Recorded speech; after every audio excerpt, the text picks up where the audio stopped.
বৃহস্পতিবার রাত 11টার দিকে নারায়ণগঞ্জ শহরের দেওভোগ এলাকায় নারায়ণগঞ্জ সিটি কর্পোরেশনের সাবেক মেয়র সেলিনা হায়াত আইভীর বাড়িতে প্রবেশ করে গোয়েন্দা পুলিশ সহ আইনশৃঙ্খলা বাহিনীর বিপুল সদস্য।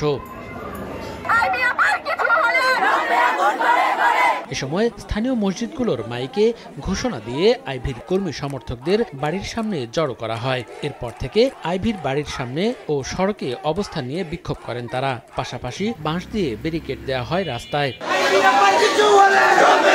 রাতভর কর্মী সমর্থকদের রাস্তা অবরোধ সহ নানা তৎপরতাকে উপেক্ষা করে গণ অভ্যুত্থানে হত্যাসহ একাধিক মামলায় আইভীকে ভোর 6টার দিকে নিজ বাসা থেকে পুলিশের গাড়িতে করে নিয়ে যান আইনশৃঙ্খলা রক্ষাকারী বাহিনীর সদস্যরা।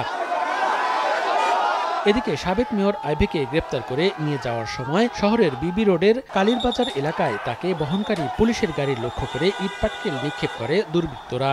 এ সময় দুর্বৃত্তদের হামলায় পুলিশ সদস্য আহত হন। গতকাল রাতে সাবেক সিটি কর্পোরেশন মেয়র আইবুর রহমান তার বাসায় আমরা অভিযান চালাই এবং ভোরবেলা তাকে গ্রেপ্তার করতে সক্ষম হই। তার নামে সিদ্ধিরগঞ্জ থানায় 3টি হত্যা মামলা এবং ফুতুল্লা থানায় একটি আদার্স সেকশন মামলা রুজু আছে। আমরা সিদ্ধিরগঞ্জ থানায় একটি হত্যা মামলা তাকে গ্রেপ্তার দেখিয়েছি। তাকে আমরা ডিবি কার্য রেখেছি। আজকে আমরা কোর্টে উপস্থাপন করব। শুক্রবার সকালে সিদ্ধিরগঞ্জের মিনারুল হত্যা মামলায় আইভীকে আদালতে হাজির করে পুলিশ। শুনানি শেষে তাকে জেলা কারাগারে পাঠানোর নির্দেশ দেন বিচারক। আইভীর আবেদনের প্রেক্ষিতে আদালতে তোলা হয় এবং বিজ্ঞ আদালত জনাব মাইনুদ্দিন কাদের স্যার, বিজ্ঞ সিনিয়র জুডিশিয়াল ম্যাজিস্ট্রেট, তাকে জেল হাজতে প্রেরণের নির্দেশ দেন। মামলার পরবর্তী শুনানির দিন ধার্য করা হয়েছে আগামী 26 মে। সময় সংবাদ, নারায়ণগঞ্জ।